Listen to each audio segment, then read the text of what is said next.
3월 14일 목요일 새벽 예배를 하나님 앞에 올려드리겠습니다. 하나님의 말씀 마가복음 11장 20절에서 25절까지의 말씀입니다. 그들이 아침에 지나갈 때에 무화과 나무가 뿌리째 마른 것을 보고 베드로가 생각이 나서 여짜오되 랍비여 보소서 저주하신 무화과 나무가 말랐나이다. 예수께서 그들에게 대답하여 이르시되 하나님을 믿으라. 내가 진실로 너희에게 이르노니 누구든지 이 산더러 들리어 바다에 던져지라 하며 그 말하는 것이 이루어질 줄 믿고 마음에 의심하지 아니하면 그대로 되리라. 그러므로 내가 너희에게 말하노니 무엇이든지 기도하고 구하는 것은 받은 줄로 믿으라. 그리하면 너희에게 그대로 되리라. 서서 기도할 때에 아무에게나 혐의가 있거든 용서하라. 그리하여야 하늘에 계신 너희 아버지께서도 너희 허물을 사하여 주시리라 하시니라. 본문에서 예수께서 저주한 무화과 나무가 뿌리째 말라버렸습니다. 이스라엘은 포도나무나 무화과 나무로 비유되곤 했고 예수께서도 무화과 나무 비유로 이스라엘의 상태에 대해서 말씀하곤 하셨습니다. 무화과 나무가 뿌리째 말라버린 사건은 단순히 한 나무에 대해 이야기하는 것이 아니라 이스라엘의 멸망에 대한 경고이자 신앙 상태에 대한 교훈이라는 것입니다. 무화과 나무는 다른 과실수와는 다르게 열매를 맺은 이후에 잎사귀가 나는 독특한 나무입니다. 한마디로 무화과 나무의 무성한 잎사귀는 사람들로 열매를 기대하게 했다는 말입니다. 그런데 그 기대에 부응하지 못하고 열매가 없으므로 실망을 안겨준 것입니다. 성전이 이와 같았습니다.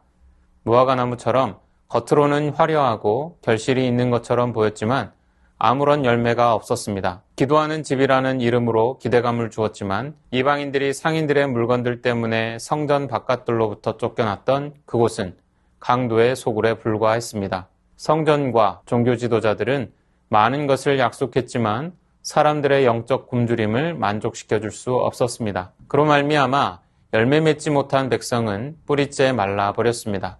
하나님께서 좋은 열매를 기대하며 그들을 대신하여 우리를 그 자리에 심으셨습니다. 열매를 기대하고 심기운 자들이 바로 저와 여러분입니다. 우리는 당연히 그 기대에 부응해야 합니다. 제자된 우리는 주님이 주신 역할을 올바로 감당하기 위해 열심을 내어야 합니다. 뿌리를 내리고 열매로 증명해야 합니다. 입만 무성한 외식이 가득한 신앙의 모습이 아닌 온전한 믿음과 헌신으로 일구는 열매 맺는 우리가 되기를 소망합니다.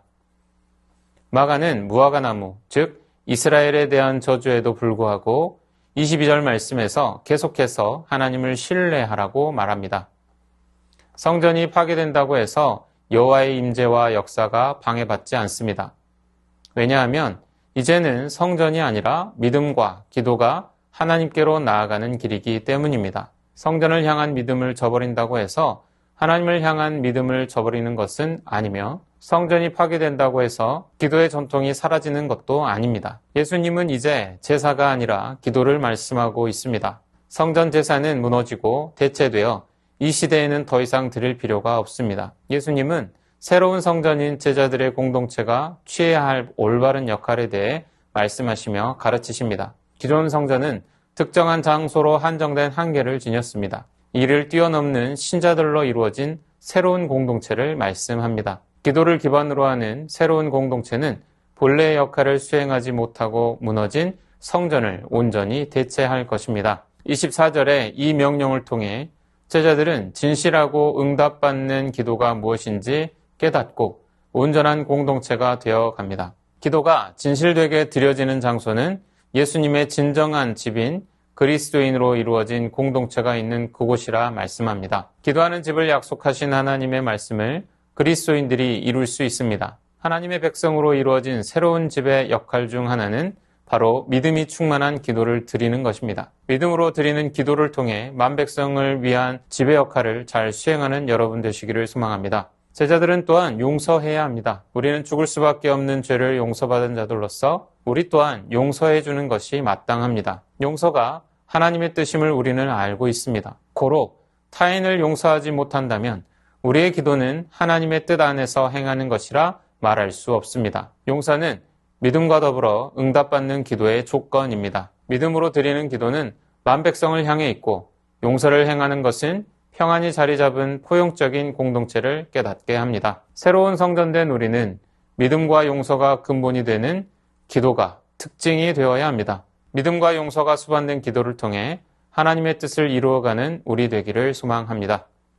주신 말씀 기억하며 함께 기도하겠습니다. 입만 무성한 외식이 가득한 신앙의 모습은 버리고 온전한 믿음과 헌신으로 신앙의 열매 맺는 성도들 되게 하옵소서. 믿음으로 드리는 기도를 통해 만백성을 위한 집을 이루고 서로 용서함으로 평안히 자리 잡은 포용하는 공동체가 되게 하옵소서.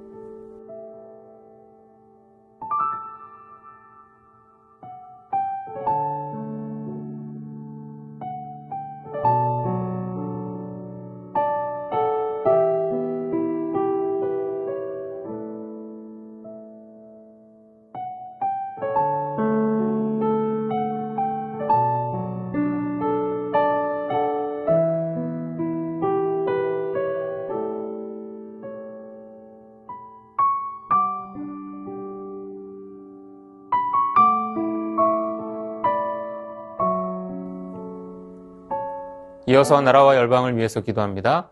위정자들이 하나님을 경외하며 한국 사회의 민생과 미래를 위한 정책들을 논의하고 실행하게 하옵소서. 폭력과 죽음 가운데 내몰린 분쟁 지역 아이들과 여성들의 안전을 지켜주시고 회복을 위한 도움의 손길을 주옵소서.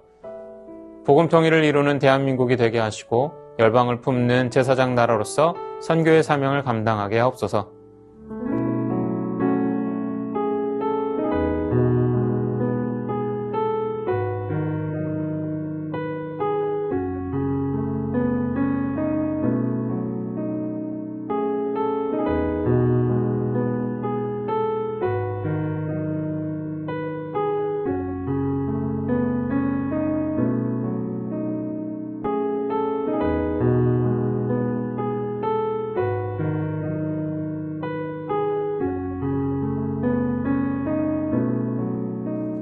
이어서 교회를 위해서 기도합니다.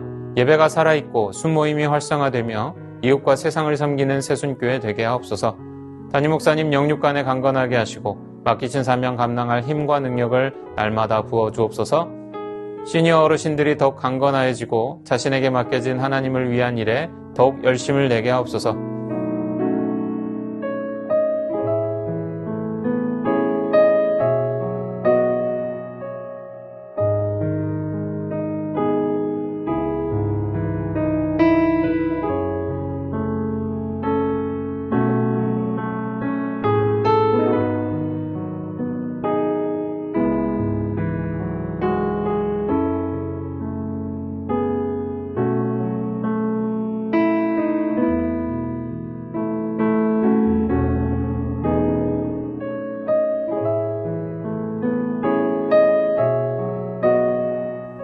이어서 선교사님과 한우분들을 위해서 기도합니다.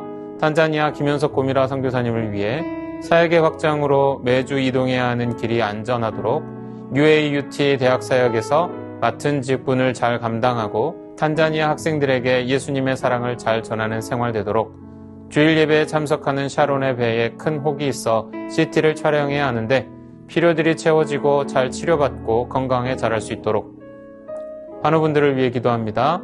정석현 집사님 아버님 췌장암 진단받았습니다. 모든 치료 과정 중 희망을 놓지 않고 이겨내고자 하는 의지와 체력 주시고 하나님의 동행하심을 느끼고 사랑의 하나님을 만나게 하옵소서. 염점동 집사님 전립선암 수술 이후 회복 중에 있습니다. 이후 모든 과정 가운데 하나님의 인도하심을 신뢰하게 하옵소서.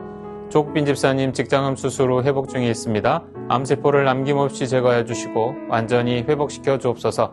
한양임 권사님 목 디스크 통증으로 치료받고 계십니다.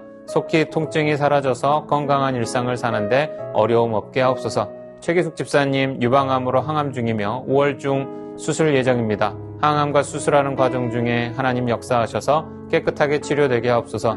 김민정 집사님 갑상샘암 판정받았고 수술 마쳤습니다. 수술 이후 회복과 황사선 치료 가운데 함께하여 주시고 잘 견뎌낼 수 있는 힘과 믿음 허락하여 주옵소서. 이정희 집사님 담도암 수술 후 회복 중에 있습니다. 완치까지 선하게 인도하옵소서. 이용님 성도님 등에 생긴 종양 치료를 위해 항암 중입니다. 후유증 없게 하시고 완치까지 선하게 인도하옵소서. 권호순 권사님 계속되는 항암 가운데 많이 힘든 상황 속에 있습니다.